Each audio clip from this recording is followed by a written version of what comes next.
dhe nuk i kemi pa punë, por janë punë sot, 10 mësues për fat keq që na kanë mbetur ende, sot kam kënaqësinë ta them që kanë shkuar mësues mbështetës tek 10 fëmijë të vlerësuar nga ky komision. Dhe kemi ende 47 fëmijë që po përpiqemi të gjejmë të gjitha mundësitë brenda institucionit të Darit, brenda mundësive në raportim dhe në rakordim me Ministrinë e Arsimit, sepse numri punojësve dihet që është i përcaktuar në një vit, por hym vetëm tek fjala mirë menaxhimi i burimeve njerëzore. Njerëzit që kemi tu gjejnë punën dhe jo punë do si do, por tu shërbesh këtyre fëmijëve dhe të dëgjosh në fund të vitit prindër që pranojnë progresin e fëmijës real të prekshëm, sepse është shumë i thjesht progresi i tyre dhe shumë i dukshëm. Progresin e tyre nuk ka arritje më të madhe se sa kjo gjithëpërfshirje dhe ky integrimi këtyre fëmijëve. Dhe po premtoj këtu publikisht që do të bëjmë dyfishim të numrit të mësuesve mbështetës nga viti i kaluar. Shumë shpejt jam në pritje të përfundimit të raportit që do të bëj për çdo shkollë, sepse ka ende shkolla në fshatrat largë po flas, jo në Vlorë pa diskutim që është bërë vlerësimi dhe po vijon të bëhet. Por po flasim për 97 institucione arsimore të Darit Vlorë. Të 97-a do vlerësohen dhe ne kemi dalë me një memo të posaçme që atje ku nuk ka mësues mbështetës, kemi bërë të qarta edhe vitin e kaluar dhe kemi ripërsëritur detyrimet që ka mësuesi i lëndës dhe institucioni arsimor, drejtori i shkollës për t'i krijuar gjithë kushtet e ligjit, kushtet e përshtatshme këtij fëmije me plan edukativ PEI, me kushtet të klasës ku studion apo me disa lehtësira që këta fëmijë të ndihen të përfshirë edhe pavarësisht faktit se nuk kanë mësues mbështetës. Por sfidën unë e bëra këtu publikisht, do ta dyfishojmë për të mos thënë më shifra më pompoze, sepse më mirë t'i vendosim dhe të mos i kemi thënë se sa. Më pëlqen pasioni juaj për punën, për detyrën dhe e vlerësoj këtë maksimalisht. Njerëzit që e bëjnë me pasion një punë gjithmonë japin rezultate. Mbi të gjitha kanë frymën qytetare dhe shamirëse për atë që bëjnë. Dhe ke komplimentat e mia më të mira. Ndërkohë duhet të pyes edhe për diçka tjetër që është një shqetësim. Kemi një brez le të themi pak hanakat, po përdor një fjalë popullore. Nuk mungon ndonjëherë përdorimi i tuhanit, substancave të ndryshme edhe narkotike, apo edhe i armëve të ftohta apo jo. Si janë ndërtuar marrëdhëniet tuaja me forcat e rendit për të patur një monitorim, sidomos për gjimnazet, sepse aty kemi edhe të brezin paksa më të flaks dhe më të Së pari ne kemi kërkuar her pas here gjatë vitit, ne kemi insistuar me memo të veçanta për disiplinën shkollore, me memo të posaçme, në mënyrë permanente në për shkolla, me disiplinimin qoftë aktiviteteve, qoftë procesit mësimor, që është detyrë, por edhe ajo rivendosja në vëmendje me memot posaçme për zbatim, duke rikujtuar her pas here detyrat që janë dispozita normative, qoftë për nxënësit, qoftë për mësuesit, qoftë për dezhurnin e një shkolle, mësuesin dezhur, qoftë për mësuesit kujdestar. Pra, e kemi bërë si praktik pune që cilin në vëmendjen e një punë e rutinë që krijohet rëndom në institucionet arsimore, dispozitat dhe ligjshmërinë. Dhe në prioritetet që ne kemi, e para për te cilësisë, është siguria e jetës së fëmijëve që kemi në shkolla. Na i kanë besuar prindrit, kjo është e para fare dhe vlen këtu të bëj një falenderim për policinë e Vlorës, drejtorinë e policisë, për një sër institucionesh, por në mënyrë posaçme për drejtorinë e policisë. Dhe pse e them këtë gjë? Jo vetëm që kemi një komunikim të vazhdueshëm me ta, po flas ku edhe për zonat largëta ku shumë e vështirë që të mbërri qoftë një inspektim nga ministria, qoftë një kontroll nga drejtoria, por dhe qoftë por janë pikërisht bashkëpunimi shkollë, polici aty në zonat e largëta apo dhe në shkollat në qytet, që është shumë herë më i thjeshtë ky bashkëpunim dhe më i mundshëm. Ne edhe në jetën tonë themi institucionale kemi një agjendë vjetore me disa aktivitete madhore që ua bëjmë qysh në fillim të vitit me dije dhe rakordojmë me planet që kanë dorëzuar drejtorët në DAR, aktivitete vjeçare, siç është po themi, po marr 3 madhoret që ne i kemi të përvitshme tashmë, që është 1 qershori, që është dita olimpike, natura shtetërore. Dhe në nëntor që zhvillohet aktiviteti me me të gjithë nxënësit e shkollave 9 vjeçare dhe për më tepër një maraton me kopshe. Kështu që na është dashur bashkëpunimi me policinë, jo vetëm për këtë gjë, po dhe për çështjet e antitrafikut, sepse ne përfshihemi në një tryezë antitrafik që zhvillon prefektura me të gjitha institucionet e tjera dhe ne jemi pjesë ku kemi raportuar dhe ofruar bashkëpunim dhe mbështetje, si thuash, edhe me shërbimin psikologjik që ne kemi, që evidenton dhe kryqëzohen informacionet dhe ndiqen rastet, dhe ka raste që janë shkak i këtij bashkëpunimi dhe pozitiv që vijojnë tje në shkolla, por që nuk publikohen sepse është pjesë e punës. Pra bashkëpunimi me policinë është jo vetëm në mbarvajtjen e aktiviteteve, por edhe në mbarvajtjen e një dite mësimore dhe të një jete shkollore në shkollat tona. Them që dhe këtu, pse të mos i themi dhe ca fjalë të mira, edhe për drejtuesit e shkollave, sidomos e shkollave të mesme në Vlorë, të cilët drejtojnë shkolla me shumë nxënës, me fëmijë që ju e përmendët, me fëmijë me nxënës të maturuar që janë në moshë adoleshencë dhe më tej, me këto problematika sociale që ju përmendët, po të mos harrojmë që na vinë nga familje që kanë edhe ata problemet e veta, sepse secili prej nesh në familje dhe në një ditë pune të zakonshme sjell me vete edhe problemet e familjes, pse jo ata që janë adoleshent dhe kanë dhe specifikat e veta të moshës, por ne kemi ofruar mbështetjen me shërbim psikologjik, nga ana tjetër bashkëpunimi me institucionet siç ishte drejtoria e policisë në raste specifike, përmend këtu, sepse ata nuk janë më ata themi të tmerrshmit që po vim t'i marrim për të fortë shkolla, përkundrazi, roli i policisë tashmë është në një profil njerëzor edhe bashkëpunues. Por të ndjekur sipas asaj lishmërie që ata kanë, ata madje vinë bëjnë dhe zhvillim orësh mësimore tek ne, po flas për rregullat e qarkullimit rrugor, apo projekte modulet veçanta siç është mbrojtja nga zjarri. Ka shumë gjëra që edhe institucionet të tjera janë integruar në këto procese që na çojnë tek siguria e jetës, qoftë edhe siguria shëndetësore, siç mund të jetë një institucion tjetër që është drejtoria e shëndetit publik apo spitali, drejtoria e spitalit rajonal, apo po kështu pastaj për sigurinë kemi dhe bashkitë.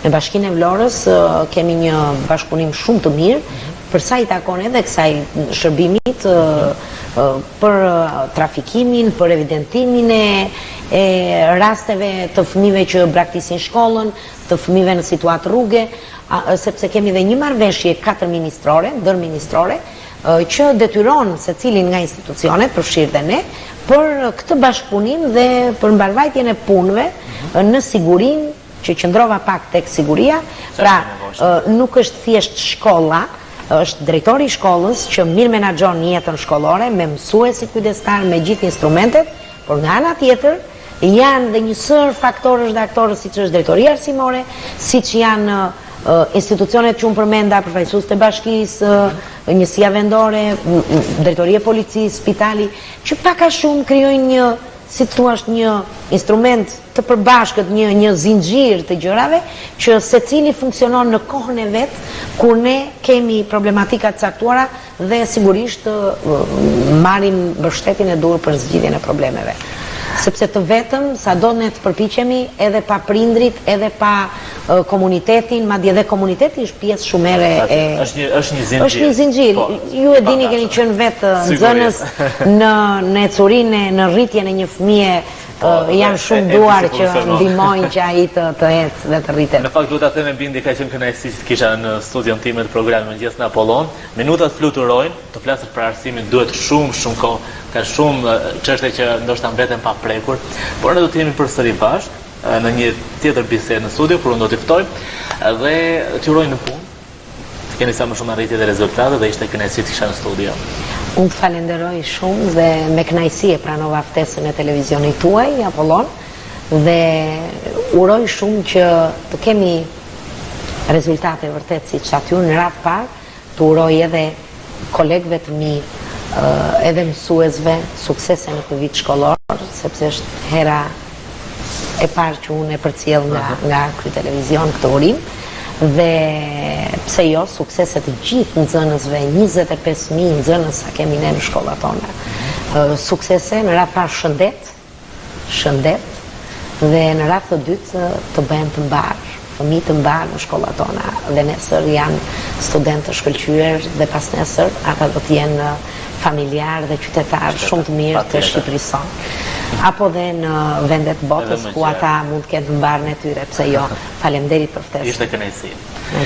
Miq nderuar, ishte ftuara ime për sot në programin në mëngjes në Apollon, Albana Hodaj, kreu e drejtorisë arsimore Rana Levlor. Vazhdoni të jeni bashkë me ne.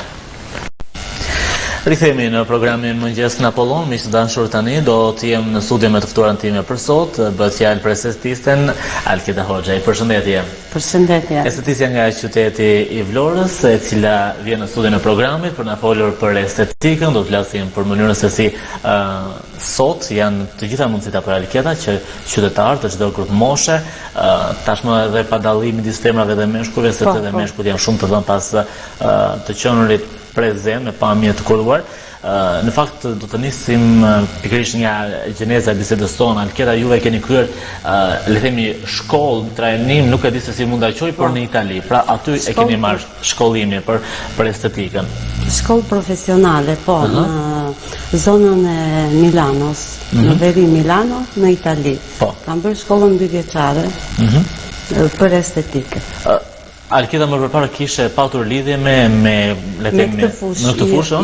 Jo, nuk ishte thjesht tu dha mundësia dhe thjesht më dha mundësia dhe një ditë vajta që u interesova më kishte vrarë veshin, si na thënë, estetika, ishte diçka e re dhe më të riqte edhe si emër. Pastaj vajta u informova dhe mësova që tek qendra e formimit profesional ekzistonte një kurs i tillë 2 vjeçar. Ndërkohë, pse nuk qëndrove në Itali? Pse mendove të ktheheshe në Shqipëri? Ktheheshe përpara sa vitesh në total? Shqipëria edhe sot gjendja ekonomike, le themi, është përsëri lë pak për të dëshiruar, ose lë shumë për të dëshiruar. Shumë për të dëshiruar, po. Dhe do të them që kozmetika edhe kushton, Po. Atëre, unë u ktheva në Shqipëri sepse në 1995, kur u largova prej saj, i vura detyrë vetes si do të kthehesha tek vendi im për të sjellë diçka të re. Kaluan 5 vjet, kaluan 6 vjet, disi e humba këtë si synim sepse u integrova në Itali. Por estetika për shembull më duk një fushë krejt e re për Shqipërinë dhe thash po tentoj që të kthehem. U ktheva thjesht për të sjellë diçka të re. Unë në Itali u inserova dhe u integrova shumë mirë me dokumentat si kishin të gjithë shqiptarët, jo nuk kam pasur asnjë lloj problemi. Ndërkohë janë bërë tashmë goxha vite që ju merreni me estetikën. Jeni në Vlorë, ku keni edhe një qendrën tuaj në Vlorë. Sa të interesuar mund të jenë të gjithë, po sa i kanë kushtet shqiptarët që të vinë në qendrë estetike, sepse ju nuk bëni trajtime vetëm për fytyrën, por edhe për trupin. E do të flasim se çfarë trajtimesh. Po. Unë në Shqipëri kur u ktheva, natyrisht u ktheva dhe me një dilemë të madhe, thash do kuptohem apo nuk do kuptohem me këtë të re që do sjell. Dhe në vitet e para pata shumë vështirësi, por papritur mua më befasoi interesimi mbi këtë fushë. Dhe nuk është as pak e vërtet që në Shqipëri nuk kanë dëshirë që të mbahen, nuk kanë kushtet, me aq pak kushtet të vogla. Me aq mundësi sa kanë. Për shembull, mua më ndiqnin edhe zonja që merrnin 100.000 lekë të reja në muaj, vinin që bënin trajtimin. 100.000 lekë të reja i takon 1 milion, por 10.000 lekë të reja kanë përshtypje. Po s'ka problem, se me një rrogë 1 milion lekë, po mund t'i bësh. 1 milion, po mund t'i bësh, jo, 10.000 lekë të reja. Dhe më ndiqnin, sepse në ato kohë, për shembull, trajtimin e fytyrës, unë e kisha 1.500 lekë të vjetra. Që i bje, jo, të reja. Të reja, 15.000 lekë. Të flasim me shifra 15 dhe kështu. Të flasim me të vjetra. Dhe abitesha si këto zonja, sepse ishin të hetura për këtë fushën time, të renë më shumë, për të bukurën. Dhe trajtoheshin nga bënin trajtime fytyre. Po, cila është grup mosha më interesuar? Janë kryesisht kur kalon një periudhë që fillon trupi të lëshohet pak apo po të vinë sepse ne kemi një gjë, është e gabuar kjo e mendoj unë, që ne shkojmë fjala bie tek dentisti kur të mballash në çastin e fundit. Shkojmë tek një specialist kur ai problem ka avancuar shumë. Edhe tek estetisti, domethënë ne shkojmë atëherë kur fjala bie rrudhat janë bërë shumë të vështira për të trajtuar. Ndoshta duhet të vemi çik më shpejt apo jo? Atëherë, tek unë grup mosha më si të themi më interesuar është ajo e moshës time. 40-45. Kjo është grup mosha më interesuar. Po, edhe deri 50 vjeçare. Sepse këto janë të rejat e 20 viteve përpara. Po. Më kupton? Kurse grupmoshat e tjera nuk e kanë atë stimulin. Po të rinë, sepse ne shohim për shembull vajzat e reja që lyhen, turkohen, i përdorin shumë kozmetikën dhe ndonjëherë duket sikur fasada është e lyer, po tani ajo lëkura e trajtuar nuk duhet trajtuar fare. Atëherë, ne përfaqësojmë estetikën, jo kozmetikën, produktet e zbukurimit që janë fondotinta. Jo, unë kuptoj shumë mirë, por flas për shembull vajzat e reja sot të gjitha turkohen. Ka filluar që 12 vjeçë, disa i shikojnë që vajzat e reja nuk e kanë të tendencë për të bërë. Për shembull se produktet, nëse ato të përdorin produkte ndryshme, fjala bie pudra e tjera make-upi, ato e shkatrojnë lëkurën. I marrin të shtrenjta, kanë filluar që i marrin të shtrenjta. Po jo të gjitha, jo kushdo ka. Jo të gjitha, nuk diskutohet. Vetëm ndonjëra që ka gjendje ekonomike ose ka shokun me lek. Po tani kështu funksionon. Jo, dëgjoj, doja të thosha që vajzat kryesisht janë të prirura për të blerë një produkt zbukurimi që është fondotinta. Kanë filluar dhe zgjedhin të shtrenjtë. Kurse trajtimet i bën zonja 40 vjeçare. Më kupton sepse ajo ka edhe është e vetëdijshme që nuk është e rëndësishme e fondotinta, por është e rëndësishme kremi, kurues, faza e kurrës. Sepse kështu funksionon estetika. Ne duhet që të kurojmë, të pastrojmë njerë, të kurojmë dhe pasaj të zbukurojmë. Sërisht. Gocat këtë gjë për shembull e anashkalojnë dhe thonë. Ndërkohë, normalisht me lëkura është cilësor organi më i madh në trupin e njeriut, realisht. 2 metra katror. 2 metra katror është 1.5 deri 2 metra katror. Në sajt të moshës. Manteli që na mbulon. Dhe mund të pesoj 1.5 kg. Trashësinë mund ta ketë të ndryshme. Tek zona e qepallave është 0.5 mm. Tek zonë e hollë, tek zona palmare ose plantare, pjesa e poshtme e këmbës dhe tek qafa mund të shkoj 4 mm. Kuptoj.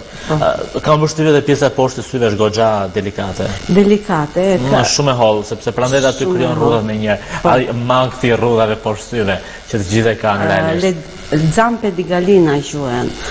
Si më thon, thetrat e pulës, këmbët e pulës. E përsëri në shqip nuk janë shumë bukur, po këmbët e pulës. Po, fillojnë. Sepse krijohet atë pjesa kështu. Po, shenjat e ekspresionit. Përpara fillojnë tek syri. Po, prandaj shumë persona kur qeshin përpiqen që mos të japin shumë ekspresion fytyrës. Po. Ndërkohë, Alkeda, në çfarë moshe këshillohet apo është e nevojshme që të fillojë trajtimet e lëkurës? Flas për fytyrën në fillim. Po, kremi, unë jam e mendimit mbas të 25-ave. Kremi moshës? Po, kremi moshës, mbas 25-ave. Trajtimet, nëse gocat, për shembull, kanë probleme të moshës, të akneve, po, duhet trajtuar. Po, mbas të 30-ave, patjetër që neve duhet ta marrim seriozisht kurimin e lëkurës, sepse sistemi i imunitetit nuk funksionon më si më përpara. Nuk kemi mbrojtje. Rigjenerimi është më i ngadalt natyrisht. Dhe neve duhet të organizojmë këto trajtimet estetike pranë qendrave estetike, ku lëkura vjen e masazhuar, përdoren skrabret e ndryshme, përdoren solucionet e ndryshme. Sa e ka të periudhën e tij, sa herë duhet përdorur? Skrabi unë jam dakord vetëm gjatë trajtimit të fytyrës, një herë në muaj. Një herë në muaj. Jam dakord. Se janë disa skrabe që blihen e thonë një herë në javë, 2 herë në javë. Atëre, ato janë skrabe për përdorim domiciliar. Shtëpiak. Unë kam informacion vetëm për produktet profesionale. Dhe jam dakord me çka kemi mësuar që në fushën tonë një herë në muaj. Disa goca nga që kanë këto aknet e masakrojnë lëkurën, thonë me skrab, ditë për ditë, e heqin atë proteksionin, nga një problem ti shfaq probleme të tjera. Po, shfaq probleme të tjera, domtharje. Problemi akneve realisht tek adoleshentët është një mangth. Është mangth, është mund të kurohen akne domethënë të ikë ky mangth. Jo, se ne mund t'i normalizojmë këto probleme, por ai është problemi i brendshëm, është problem hormonal, do bëj ciklin e vetë, më kupton? Adoleshentët nuk duhet që ta përjetojnë nga i keq. Duhet që të shkojnë në një qendër estetike, se të gjithë po i drejto, në një qendër estetike të flasin me estetistin e tyre të besimit, edhe jo të bëjnë produkte, për shembull, një problem në kohët e fundit, unë nuk guxoj të hap gojë, tani që janë hapur kufit, më solli kushërira nga Amerika, më solli nga Zvicra, mund të sjell kushdo nga të gjitha anët e botës, por duhet jetë një estetist në prezencë. E di për çfarë bëhet fjalë. Po, duhet të bëj analizën e lëkurës. Të flasim paksa për analizën e lëkurës, sepse lëkurat nuk janë si një dhe tjetra nuk janë një lloj apo jo. Absolutisht. Le të flasim si kuptohet një lëkurë, çfarë lloji është ajo, si duhet trajtuar. Edhe unë e kam të vështirë në 5 minutat e para. Gocat që unë kam trajnuar më thoshin gjithmonë gjatë proceseve, pse nuk u na thua që çfarë lëkure ka kjo, çfarë lëkure ka kjo. Sepse unë filloj me ide të tjera dhe gjatë trajtimit unë zbuloj çfarë lëkure ka, sepse mund të jetë lëkurë me elemente të 2 llojeve, të 2 tipologjive. Lëkurat mikse? Po, lëkurat mikse mund të ketë element nga lëkura e ndryshme dhe element nga lëkura e thatë. Është shumë e komplikuar kjo çështje. Nuk është aq e thjeshtë kam përshtypjen që një lëkurë mikse është më e vështirë për të trajtuar se sa një lëkurë e ndryshme apo e thatë. Ne shumë ja xhonuam. Kam goxha informacion vërtet. Lëkura mikse mund të ketë zonën. Do vi të punoj dhe unë të qendra juaj estetike. Deri tani meshkuj nuk kemi pasur, po bëjmë një kështu septe. Tani lëkura mikse ka zonën T e ka të ndryshme.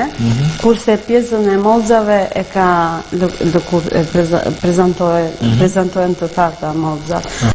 Si do veprojnë? Do veprojnë me produktet e lëkurës mikse, që janë idone për të dhënë për të normalizuar pH-in e lëkurës. Atje ku ka shumë yndyrë e absorbojnë dhe atje ku nuk ka e dhurojnë. Po. Për të një trajtësuar në një pjesë të ndryshme të normalizimi i pH-it konsiston në këtë. E rëndësishme besoj. Po. Ndërkohë pjesa T e fytyrës, si do thotë pjesa e ballit dhe pjesa e undës, dhe anësorët e undës është një pjesë problematike për krimin e pikave të zeza. Problematike sepse ashtu jemi të ndërtuar. Është konstitucionale, ndërtuese. Dhe ne do t'i bëjmë ballë. Një lëkurë mund t'i ketë pikat e zeza me dimension më të madh, njëra mund të ketë me dimension më të vogla, në një lëkurë dalin me vështirësi, në një lëkurë dalin pa vështirësi. Si kryhet procesi i hiqjes së pikave të zeza? Në mënyrë mekanike, ka produkte si? Ne në shkollë kemi mësuar që vetëm në mënyrë mekanike. Nuk ishin shumë dakord me këto atret sot, me këto pajisjet, mjetet ndimse. Ka shumë produkte, ju bëhet dhe reklama atje, produkte kremra apo skrab që thonë ky shërben për heqjen e pikave të zeza. A mundet që me një krem të largojmë pikat e zeza? Absolutisht, duhet, kremi mund të favorizoj, mund të në ndihmoj ma gjatë procesit, që ti predispozoj pikat e zeza që të dalin, por absolutisht duhet ana mekanike, e di estetisti. Sigurisht. Atëre, unë do të flisim pak sa edhe për tipet e ndryshme të lëkurës. Ta nisim nga lëkura e thatë. Lëkurat e thata në përgjithësi nuk kanë shumë probleme, për shembull nuk kanë akne, por aman rrudhen më shpejt. Rrudhen më shpejt. Tani një lëkurë këtu është sekreti. Nëse një lëkurë e thatë i bëhet trajtimi, ja që nuk rrudhet. Nuk rrudhet. Jo, po flas në karakteristikë, një lëkurë e thatë normalisht ajo nuk ka nivel të nevojshëm të hidratimit dhe për rrjedhoj ajo rrudhet më shpejt. Një njeri që ka lëkurën e thatë, si do ta trajtojë atë? Çfarë do të bëj në procesin e ditës? Ose juve si e trajtoni një lëkurë të thatë? Kremi i ditës, para se të dalë nga shtëpia, duhet aplikuar kremi hidratues, që ka si veti të formoj një skerm midis neve dhe ambientit, që me pak fjalë, me fjalë të varfra, ne nuk duhet ta vullojmë. Më kupton çfarë bën kremi? Mos të dehidratohemi.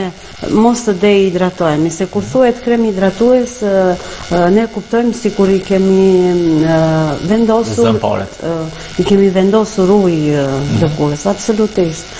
Neve kemi vendosur një film, një skerm blokues që mos ta vulloj, se ujë ne kemi brenda. Më kupton, me anë të piljes, me anë të ngrënies. Pjesa më madhe e trupit tonë është uji. Po, mos ta vulloj ky ujë. Ky rol është i kremit hidratues.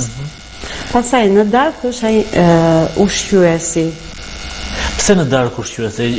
Ndoshta sepse lëkura atëherë është më e predispozuar për të rigjeneruar. Është më e qetësuar lëkura dhe i merr, duhet të jetë kremi më potent natën. Do me thënë ti vete me anë të kremit të natës dhe